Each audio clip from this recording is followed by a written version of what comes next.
बंगाल नहीं, पूरे देश में लोग अब उनसे नफरत करते हैं। 12 साल में उन्होंने देश का कबाड़ा कर दिया, देश को बर्बाद कर दिया। चारों तरफ बेरोजगारी है, महंगाई है, चारों तरफ मारकाट है, कोई सुरक्षा नहीं है। पूरे देश में कहीं चले जाइए, अब लोग मोदी जी से नफरत करने लगे हैं। आप सोशल मीडिया पे जाइए, इतने मीम्स बनते हैं मोदी जी के ऊपर। रोज ट्रंप खड़ा होकर मोदी जी को गाली देता है, मोदी जी की चूं नहीं निकलती ट्रंप के सामने, कांपते हैं मोदी जी, यूं कांपते हैं ट्रंप के सामने। इतना कायर प्रधानमंत्री, इतना डरपोक प्रधानमंत्री आज तक भारत में कभी नहीं हुआ। मोदी जी के मीम्स बनते हैं, अब उनके लिए चुनाव जीतना बहुत मुश्किल हो गया है। अमित शाह और मोदी जी के लिए चुनाव जीतना बड़ा मुश्किल हो गया है, क्योंकि लोग नफरत करते हैं। तो उन दोनों ने मिलकर एक षड्यंत्र रचा। उन्होंने षड्यंत्र रचा कि वोटर लिस्ट में गड़बड़ करो, लोगों के नाम काट दो, फर्जी लोगों के नाम जोड़ दो। बंगाल के 27 लाख लोगों के वोटर लिस्ट से नाम काट दिए। 27 लाख लोगों के, 27 लाख कोई कम नहीं होते।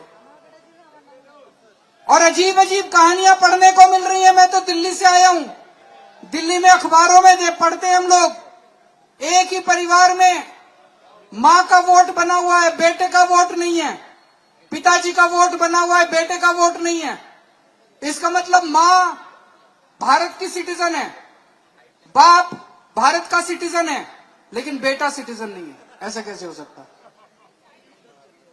उनके दादा परदादा पुरखे भारत में रहते थे, 200 साल से 300 साल से बंगाल में रह रहे हैं, और अब उनका वोट काट दिया। 27 लाख लोगों के वोट काट दिया, आपकी नागरिकता छीन ली। अगर आपने बीजेपी को वोट दे दिया तो ये 27 लाख लोगों का बीजेपी क्या करेगी, भगवान मालिक के क्या करेगी। केवल ममता दीदी बचा सकती है आप लोगों को। गलती से भी इनको वोट मत दे देना। ये इनका क्या करेंगे बीजेपी वाले, इनका कुछ नहीं पता। ये बड़े खतरनाक लोग हैं, ये लोग चोर हैं भाई साहब, बता रहे हैं। ये लोग क्या कर, जिन जिन लोगों के वोट कटे हैं उनको अब सरकारी सुविधा नहीं मिल सकती, उनका राशन कार्ड कैंसिल हो जाएगा, उनकी सारी सुविधाएं कैंसिल हो जाएंगी। इसलिए इन 27 लाख लोगों से मैं कहना चाहता हूं, आपको अगले 1-2 दिन के अंदर टीएमसी का कार्यकर्ता बनके एक एक घर में जाके वोट के लिए बोलना है। बीजेपी के खिलाफ वोट पड़ना चाहिए, ममता दीदी के पक्ष में वोट पड़ना चाहिए, टीएमसी के पक्ष में वोट पड़ना चाहिए।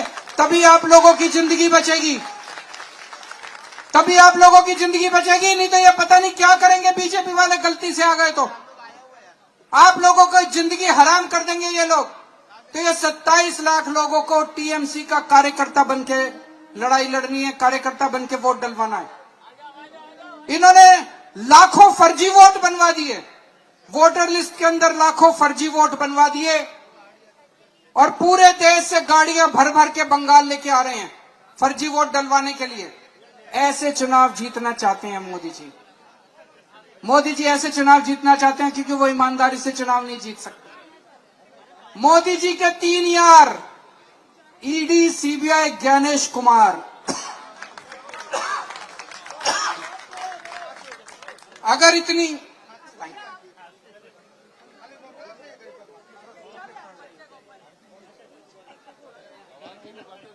इतनी बेईमानी करने के बाद भी ईडी का इस्तेमाल करने के, और मेरे को पता चला है पूरे देश से मिलिट्री बुला रखी है यहां पे। क्या जरूरत है मिलिट्री की भाई? बंगाल के लोग क्या आतंकवादी हैं? आप लोग क्या आतंकवादी हैं? आप लोग भी तो इंडियन हैं। ये तो बंगाल के लोगों का अपमान है, बेइज्जती है। 3.5 लाख मिलिट्री के लोगों को बंगाल में लगा रखा है चुनाव में। 3.5 लाख। ऐसे चुनाव जीतना चाहते हैं। उनको क्या डर लग रहा है बंगाल में? मोदी जी को आने में क्या डर लगता है? अमित शाह जी को आने में क्या डर लगता है? अगर चुनाव में आने में उनको डर लगता है, मिलिट्री की जरूरत है, तो आपकी सेवा करने के लिए वो कैसे आए? इस तरह से चुनाव जीतना चाहते हैं। तो इन्होंने ईडी लगा दी, सीबीआई लगा दी, ज्ञानेश कुमार लगा दिया, इलेक्शन कमीशन लगा दिया, उसके बाद भी अगर मोदी जी चुनाव हार गए तो बंगाल की जनता पूछना चाहती है, इस्तीफा दोगे मोदी जी? ये सारे मिलके ED, CBI, Gyanesh Kumar, election commission, और मुझे पता चला बीजेपी के कई मुख्यमंत्री भी घूम रहे हैं यहाँ पे, कई मंत्री भी घूम रहे हैं यहाँ पे। इतने लोग बीजेपी ने लगा दिए, किस लिए? एक दीदी को रोकने के लिए।